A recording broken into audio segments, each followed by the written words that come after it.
Oi pessoal, sejam bem-vindos a mais um Vocário Podcast aqui da Jocum CCL. Hoje a gente vai falar um pouco sobre os povos, sobre as nações, e ninguém melhor para falar sobre isso do que a Cleo, né? A Cleo, que é líder da base de Porto Velho, que tem anos de experiência, não tantos anos, né, Cleo? Só 30. Só 30, com povos indígenas, com povos ribeirinhos, e a gente vai dar a palavra agora para ela falar um pouco sobre ela, sobre essa história. Fala com a gente, Cleo. Oi, gente, prazer estar com vocês e falar de um assunto muito especial para nós como igreja, né? Na verdade, é contar um pouquinho sobre nós, o que Deus tem feito entre os povos, entre as nações, e também contando que esse tempinho nosso juntos vai falar no seu coração também. E, Cleo, fala um pouco pra gente como você definiria o coração de Deus pelas nações.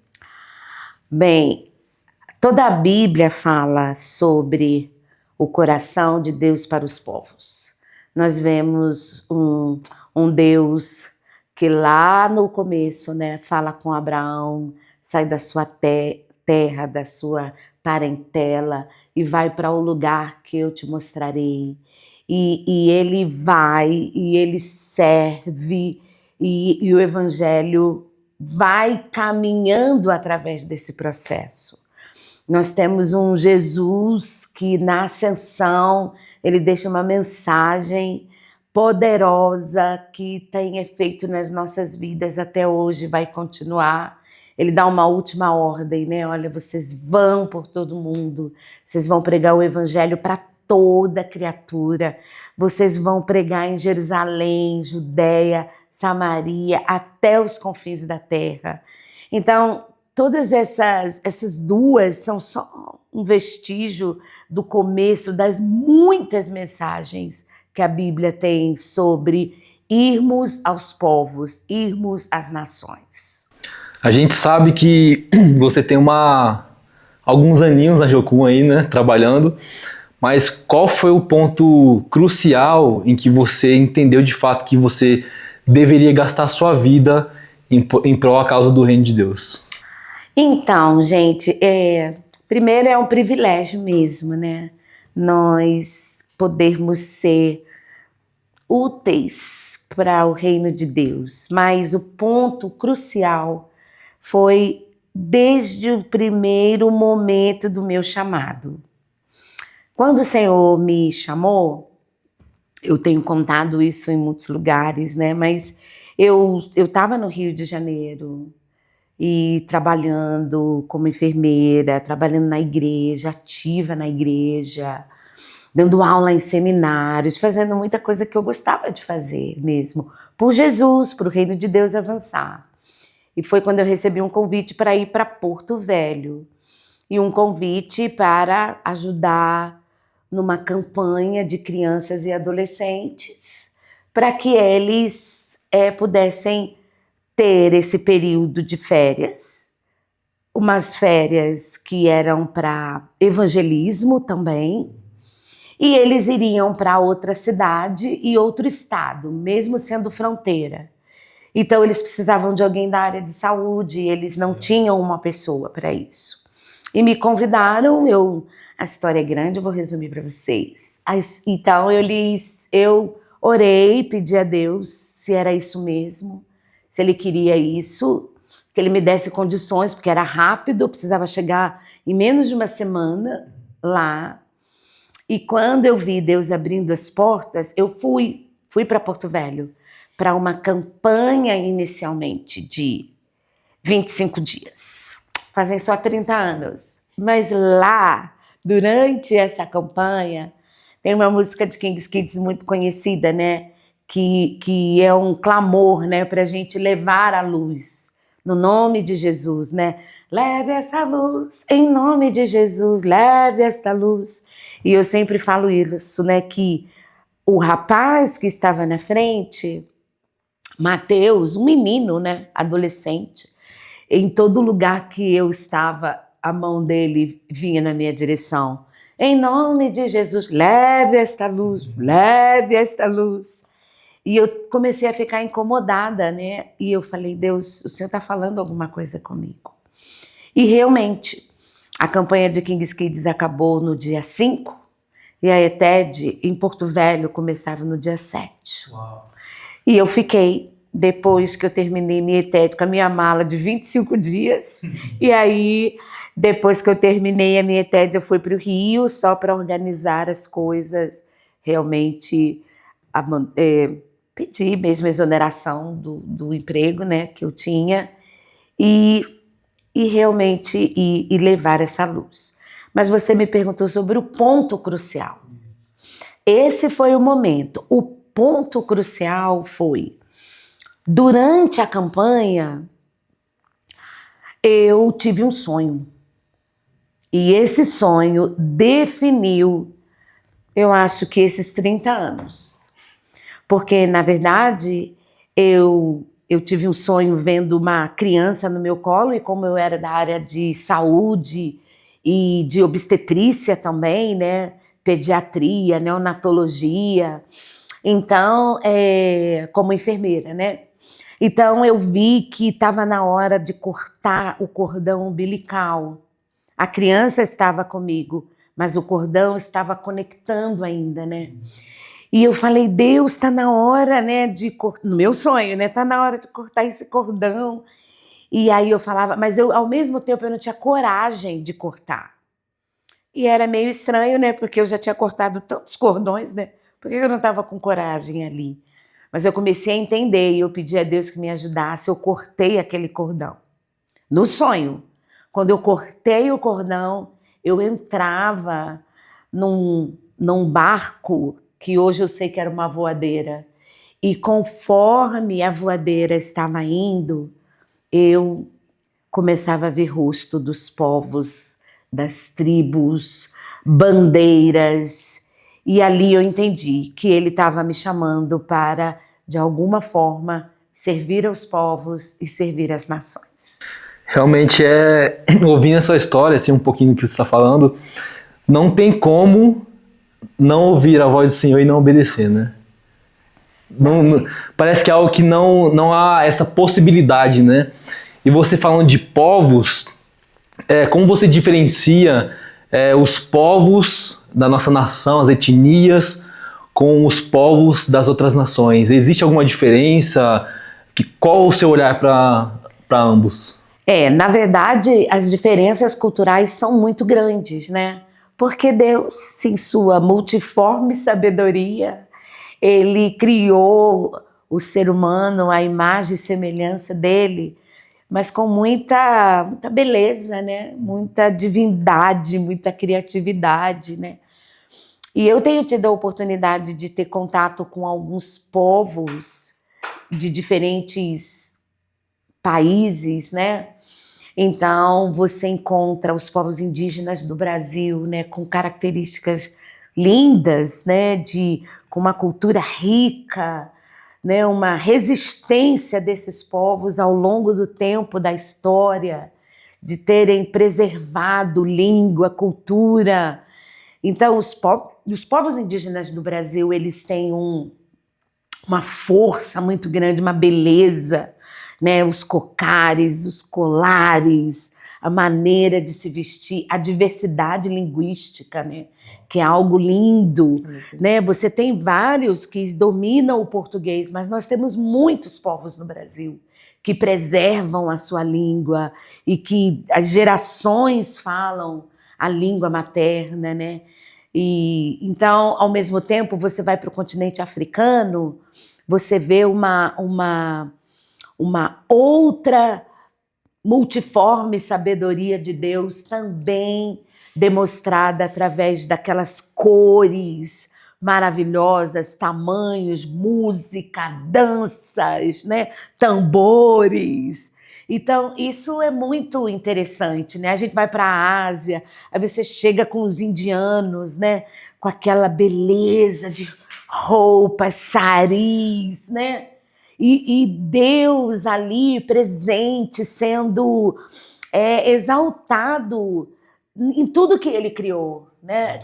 Então é muito triste até quando a gente está em alguns desses lugares e nós vemos quando às vezes a igreja ou o próprio missionário não respeita esses valores culturais dados por Deus, né?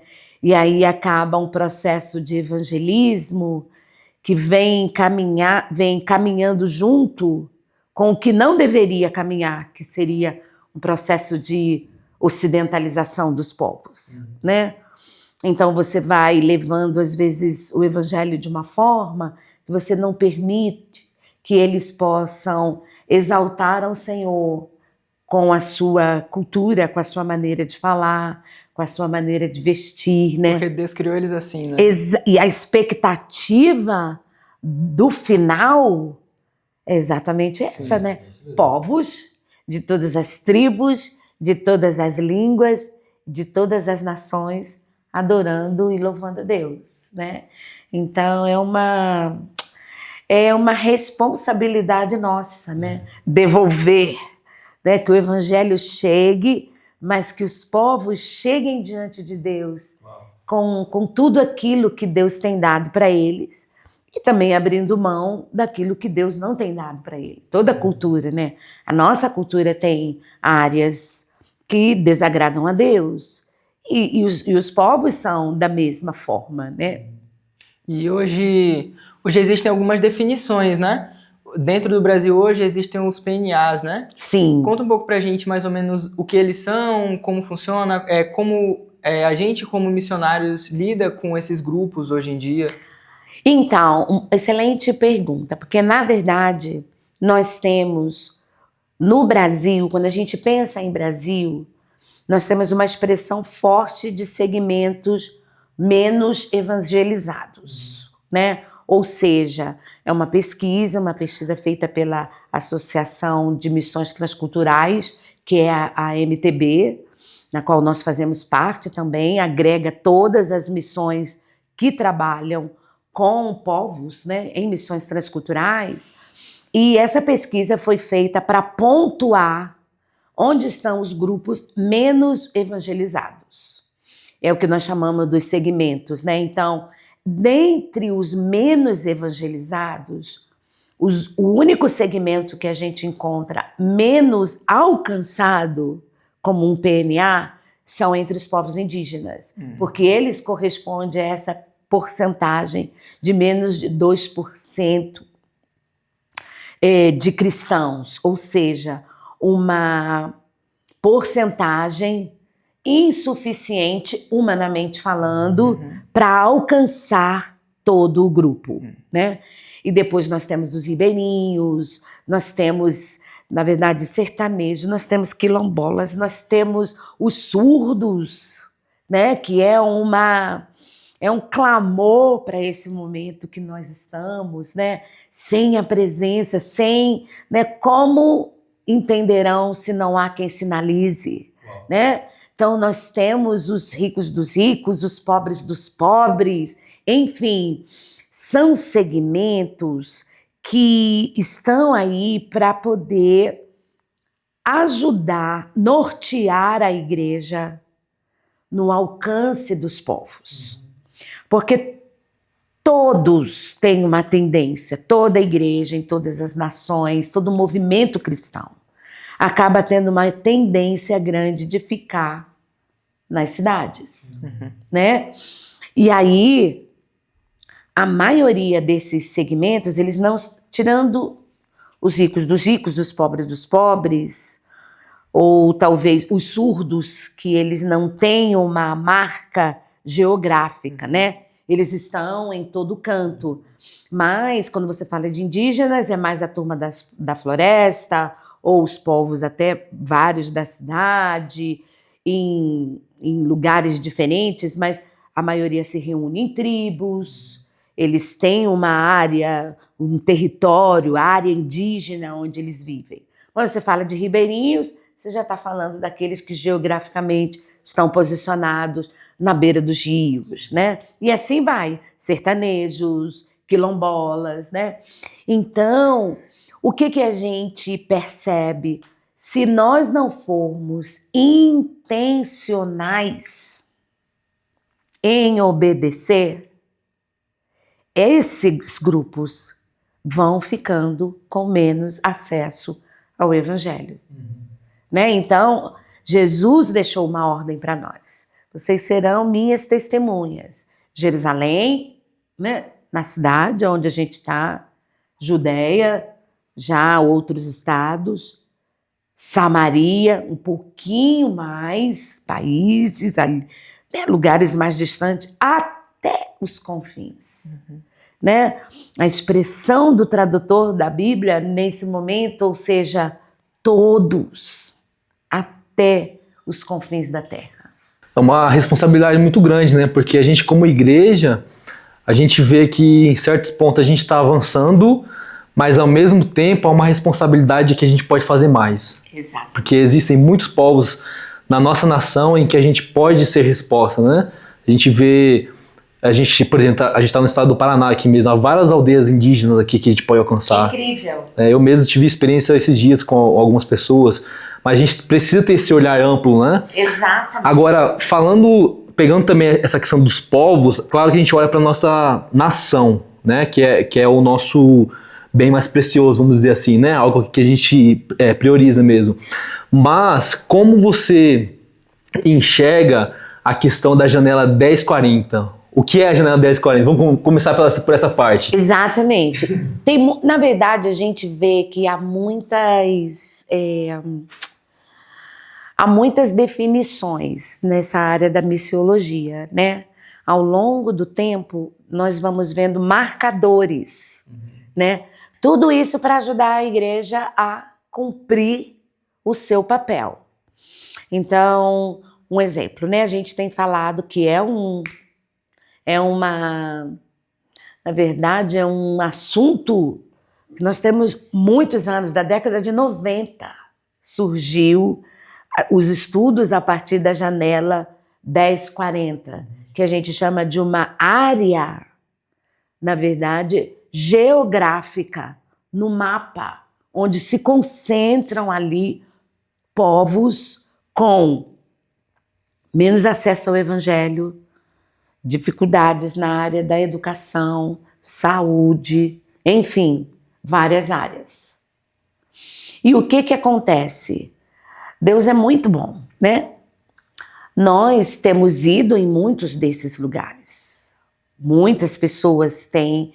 O movimento em 90 chamou a igreja para focar na janela 1040, com aquela lista de países que estavam ali.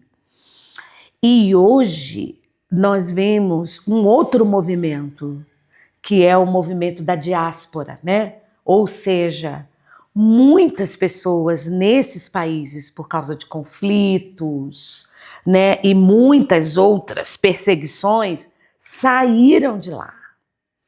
E hoje nós temos como um dos segmentos menos evangelizado são os próprios imigrantes, né? Que a perseguição, as questões lá fizeram com que eles saíssem daquele lugar da janela e viessem para lugares onde ele pode ouvir do Evangelho. E a gente espera que a gente pregue para eles, né? E se expande muito mais a variedade nos países, né? Exatamente. Porque às vezes a gente olha muito amplo, tipo assim, aqui no Brasil só tem brasileiro, lá eu só vou achar esse tipo de pessoa, mas hoje no mundo, por causa da globalização, por causa das guerras, Exatamente. Hoje existem tipos de povos em todos os lugares, né? E muitas oportunidades, né? Nós estamos aqui, se a gente olhar em Curitiba e a gente for em algum órgão da prefeitura ou do estado, possivelmente nós vamos ficar surpreendidos com o número de imigrantes que estão aqui, próximos a nós, né? E que a gente não pode passar de largo também por eles. Porque senão eles vêm, eles estão num país com liberdade religiosa, né? Eu digo assim porque nem tanta liberdade, depende do segmento. E às vezes nós não nos comunicamos. E essa é uma grande oportunidade. E, na verdade, essas diásporas, essa não é a primeira, né? A gente vê bem a palavra de Deus quando fala que a perseguição chegou. E aí, o que aconteceu? Os cristãos foram para tudo que era lado. E nesse movimento, a igreja foi crescendo em outros lugares. Então, seja a igreja indo, ou seja, o perdido, né? Que está nesses locais, perdido nesse sentido, sem conhecer o Salvador, ele vem para nossas cidades e nós precisamos responder. E a gente vê também, você falando, eu estava lembrando aqui, né? Realmente, os discípulos, eles foram até os confins da terra. Do mundo, né? mundo conhecido. Né? A gente vê todos os discípulos, se for pegar os estudos mesmo, os discípulos eles foram para os confins da terra mesmo. Vou dar um exemplo de Pedro, né? Que ele foi exatamente lá para a Índia. Né? Existem relatos, existem muitos fatos históricos de que ele chegou até lá. É incrível. Então a gente vê hoje que a gente realmente é chamado de fato para, às vezes, para um lugar geográfico específico, mas hoje também é de todas as nações para todas as nações. Exatamente. É um movimento de todas as nações para todas as nações, de todos os povos para todos os povos, né? É um movimento com uma característica muito dinâmica, né? E eu não digo só em relação à igreja quando fala missionários ou um grupo de cristãos da igreja levando o evangelho para outro lugar. Nós temos, pensando em Brasil, um grupo grande de brasileiros que têm ido trabalhar em outras nações. E nesse processo, né, brasileiros cristãos indo trabalhar em outras nações. E quando ele se move para aquele lugar, ele está levando Jesus com ele. E ele tem uma oportunidade que às vezes a gente, como missionário, não consegue. Né? Você não consegue estar naquela empresa e poder ser um instrumento na mão de Deus para compartilhar o evangelho. Por isso que esse chamado de compartilhar o evangelho é para todos, né? Exatamente. Uma coisa que é interessante, que a gente, falando desse lugar, né, da janela 1040 mesmo, a gente vê que são os países mais inalcançados, sensíveis de extrema perseguição e tudo mais. Mas também, em contrapartida, no nosso lado aqui das Américas existem países fechados que estão nas nossas listas, né, mundiais, em que o evangelho também está muito difícil. Muito. Qual a relação que você vê sobre isso? Porque a gente olha só para o Oriente Médio, para a Ásia, né? Hoje mesmo, né? A gente sabe das questões da Ásia, a gente sabe das questões da China. Mas e quando nós vemos a Nigéria? Né? Olha, esses dias nós temos... Todo mundo deve ter visto nas mídias sociais, né? O número de mortos por causa do evangelho não tem sido pequeno nessas regiões. Não tem sido pequeno nessas regiões. Então é o que você falou. Eu acho que a gente não pode generalizar, a gente não pode se limitar geograficamente.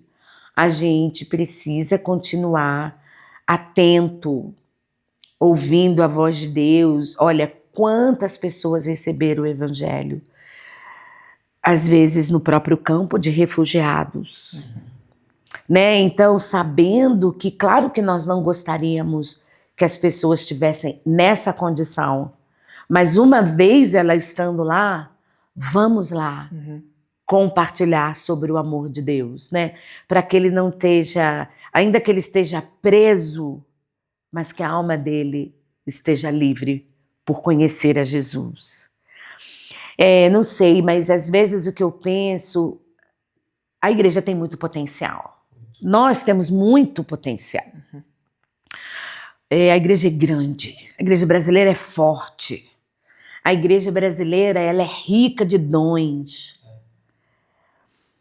Mas o ide de Jesus, ele realmente precisa ser reaquecido nos nossos corações. Todo dia, em todo tempo, né? Hoje nós nós precisamos saber que a tarefa da pregação do evangelho realmente é de todo cristão. Todo cristão. Nós não podemos passar um tempo na nossa vida onde você nunca fala de Jesus para alguém. Como assim? Isso me lembra nossa amiga querida aqui da base, né? Ela vai no mercado. Você já ouviu falar de Jesus?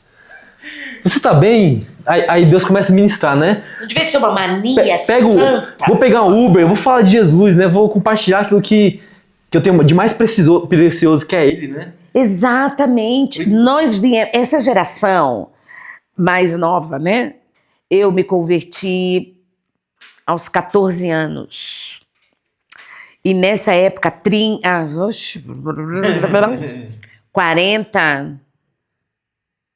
45 anos atrás, meu Deus. E aí, gente, e eu lembro o quanto era firme o propósito. Você convertia, você aceitava Jesus, né? Que era assim que a gente falava, e você tinha uma consciência de que você tinha que pregar. Uau. Você tinha que pregar. Então, eu lembro, a gente, jovem, comprava folheto. Entrava no ônibus. Dava folheto para as pessoas. Quando não tinha, eu lembro que eu estudava na cidade e aí eu pegava um ônibus no ponto final. Então, eu ia e colocava atrás das cadeiras alguém vai olhar e vai ver. Eram muitos trabalhos na cidade, né, que a gente via aglomeração, umas até, né, só uma caixinha de som, só um homem falando sozinho, quantas vezes, e algumas pessoas na esquina entregando folhetos. Mas era uma determinação muito forte, um entendimento. Hoje, se nós não cuidarmos, não são todos, ainda tem muita gente com essa sede de compartilhar o evangelho, que o perdido precisa saber quem é Jesus, mas se a gente bobear hoje, se alguém quiser Jesus, ele tem que entrar na igreja. Verdade. Só lá dentro ele vai falar. Só que nós, como igreja, quer dizer que nós fomos o quê? Chamados para fora. Isso é eclésia. Isso é igreja. Isso mesmo.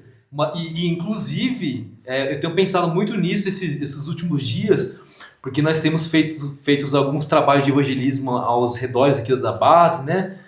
Junto de um projeto, e as pessoas não estão querendo a igreja, a placa. E aí a gente pensa, então, Senhor, nos traz uma revelação e um discernimento específico para que o Senhor possa encontrar essa pessoa. Né? Tipo, é uma obra do Espírito. E às vezes ele quer conversar, né? As pessoas querem conversar. Elas querem trocar, elas querem trocar ideias, querem fazer perguntas. Isso mesmo. Elas estão tristes, elas estão muitas das vezes deprimidas. E nós sabemos que nós não somos a resposta, mas nós temos a resposta, que ela é Jesus, né? Então, esse processo da gente delegar a pregação de evangelho para o grupo de evangelismo, para o grupo de missionários urbanos. Que aí se torna uma programação, né? Não se torna um estilo realmente de vida ali, de evangelizar. E como que a gente vai explicar a ordem de Jesus? A gente precisa viver, né? Tem que viver.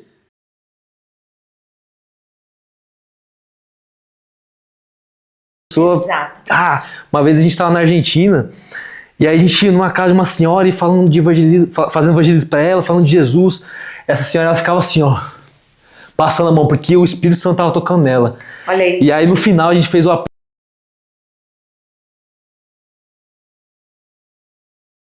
E o evangelismo, ele é isso, né? Às vezes a gente acha que o evangelismo é ouvir a pessoa, ou ser legal, ou se mostrar prestativo. Mas o evangelismo é, de fato, falar de Jesus, É. falar do evangelho. Você né? pode fazer uma abordagem, né? Claro que você não É. vai chegar, né? Toma, aceita Jesus como seu único e suficiente Salvador e olha se tu não aceitar. Não, né? É claro que não. Mas é claro que Deus vai dar pra gente uma estratégia de abordagem, de revelação às vezes, né? Eu vi você triste, né? Ali. Então, a gente, por exemplo, eu trabalho bastante na área de liderança, servindo reuniões aqui e ali, mas é mais ou menos como você falou, né? Então, quando eu tenho uma oportunidade de ir para a cidade, e a gente de carro, a vida vai deixando a gente, vai isolando a gente, né? Então, você sai com o seu carro, tá, né? E vai fazer alguma coisa. Depois você volta no seu carro. Você já não está mais com aquele no ônibus, com todo mundo, né? Nós temos o celular, que nos ajuda em muita coisa, mas nos segura em muitas coisas. Então, hoje, às vezes, você quer conversar com as pessoas, você não quer conversa. Não me atrapalhe. Você pode ficar, né? Dá para largar seu celular, né? Então, ou é a gente, né? A pessoa tá ali, nem vi que ela tá chorando, nem sei lá o quê, porque... Não, porque não sei o quê, porque... E realmente a gente precisa, toda vez, né? Eu acho que nós precisamos pedir ao Senhor, reaquece meu coração, Jesus. Né? E não tem tempo, né? Por exemplo, eu tenho falado, né? 30 anos eu estou em Jocum, em missões nesse tipo, né? Trabalhando com outros grupos, trabalhando, enfim. Mas eu me converti aos 14. Então, eu tenho uma caminhada onde eu vejo, poxa, Jesus, olha, nesse período aqui, eu acho que meu coração estava mais aquecido. Eu estava mais intencional na pregação do evangelho. Então, não é por tempo, não, é algo que a gente precisa pensar, orar, responder, porque, na verdade, nós temos um inimigo que não quer que aquela pessoa ouça do evangelho, que não quer que ela seja liberta. Verdade. Agora pensando no... A gente, claro, a gente está falando da igreja, né? Também dessa responsabilidade da igreja. Igreja nós. Nós, todo mundo. Gente. Nós somos a igreja. Mas também a gente vê que muitos povos e etnias, né? Eles estão realmente entendendo essa revelação, né? O Jesus encarnado mesmo, e eles estão se tornando missionários. Exatamente. Me fala um pouquinho, então, o que foi o Complay? Exatamente. E como você enxerga também, apontando para isso na tradução da Bíblia?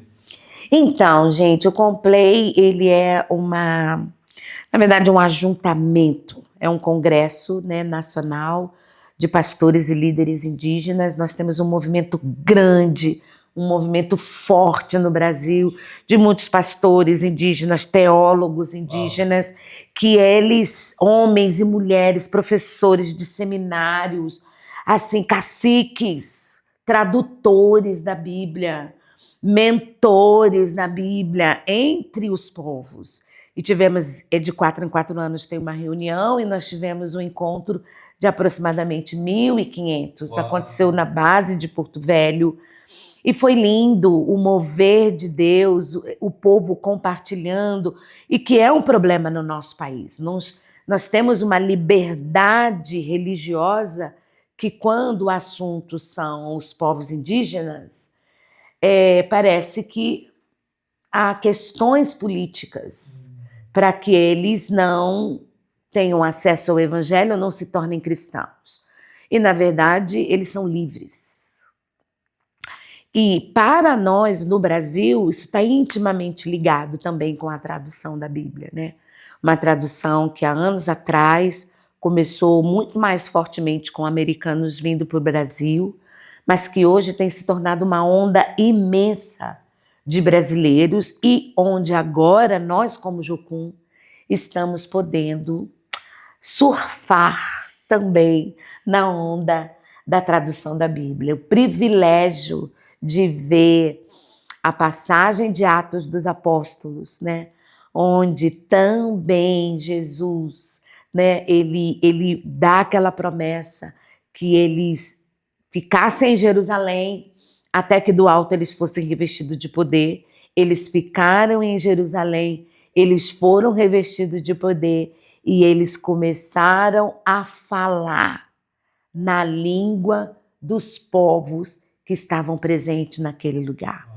17 etnias estavam ali ouvindo, a ponto do pessoal falou, mas como não são esses os galileus? Como que a gente está ouvindo eles falar na nossa própria língua, né? E a gente tem pensado muito nisso com a tradução da Bíblia, que é trabalhar junto com os povos. Eles são os tradutores. Nós, missionários, somos os facilitadores. Nós temos também mentores que vão ajudar junto desse processo de tradução. Para quê? Para que todos os povos possam ouvir as maravilhas de Deus na sua própria língua. E os testemunhos, gente, daqueles que estão nessa jornada são incríveis, né? Parece simples para nós. A Bíblia foi traduzida. Mas para muitos grupos Deus fala a minha língua? Uau. Deus fala a minha língua? E eles estão vendo. E exatamente, Deus criou todas as línguas. E Deus fala todas as línguas. A gente está caminhando para o finalzinho já, mas eu queria que você falasse um pouco, rapidamente mesmo, qual que é a nossa responsabilidade diante de tanta luz que a gente recebe mediante as escrituras, mediante a tudo aquilo que Deus está compartilhando com a gente, assim. Olha, toda vez que me perguntam algo nessa linha, eu lembro muito da minha mãe. Minha mãe está com Jesus, né? Ela foi para Jesus esse ano, em maio. Mas é assim, minha mãe sempre falava, olha, manda quem pode e obedece quem tem juízo. Então, quem foi que nos ordenou? Jesus. Deus deixou uma ordem. Ele tem autoridade para nos dar essa ordem. Então é bom a gente ter juízo e a gente responder à ordem de Jesus. E é isso mesmo. Eu acho que talvez o que nos ajuda é trabalhar intencionalmente, manter nosso relacionamento com Jesus. Porque só quem está caminhando com Ele, vivendo com Ele, experimenta essa bênção tão preciosa de ter Jesus na vida que você quer compartilhar com o outro. Não importa se ele está aqui perto ou não importa que ele está lá na outra nação. Esse é o movimento que a gente vê em missões. Então a gente ora, a gente busca, a gente levanta o sustento. Por quê? Porque eu sei quem é Jesus. E aquele povo não pode, pelo menos, ele não precisa aceitar, mas a minha responsabilidade é comunicar o evangelho. É aquilo que o Jimmy sempre fala, né? A melhor coisa que a gente pode entregar é a qualidade do nosso relacionamento com Deus. Exatamente. E muitas vezes, quanto mais a gente faz, mais a gente se afasta desse relacionamento com Deus, né? Mas a gente não pode sair desse lugar. Exatamente, exatamente, né? Qual é a mensagem que confronta o pecado, que faz o outro se render a Jesus? É a presença do Espírito Santo, só Ele convence. E como é que isso processa? Com o nosso relacionamento com Deus. Com o nosso relacionamento com Deus. E a gente sabe, os anjos queriam fazer essa tarefa. Mas Ele falou, não, deixa. Deixa que tem uma turminha lá no CCL, eles vão dar conta.